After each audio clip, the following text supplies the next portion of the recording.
this video, I'm going to teach you how to destroy your clutch. Trust me, it's really easy. Go find street parking on a steep ramp. Slowly move your car back and forth until your car gets close to the curb. During the process, keep the clutch pedal partially pressed so your car moves slowly enough not to crash into the car behind you, nor to crash into other cars and bicycles on the side.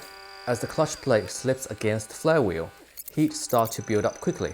By doing it on a steep ramp, your clutch will have to fight gravity and at the same time fight the electronic brake, which generates even more heat. When you finish parking, you have ridden your clutch for 9 minutes. You smell something acrid. That usually means you have burned your clutch. The question is, to what extent? To find out, simply move off from first gear. Did you hear the juddering sound? Let's hear it again. Yes, it means you have successfully burned your clutch, and possibly the flywheel too. There are other ways to destroy your clutch. For example, downshifting at high speeds without matching the engine's RPM. It will send a shock to the clutch and the flywheel as they engage, and will prematurely wear them out. I've done that too, but sadly it wasn't recorded. The cost to replace the clutch and the flywheel for the Porsche 718 Boxster is about $8,000. Ouch!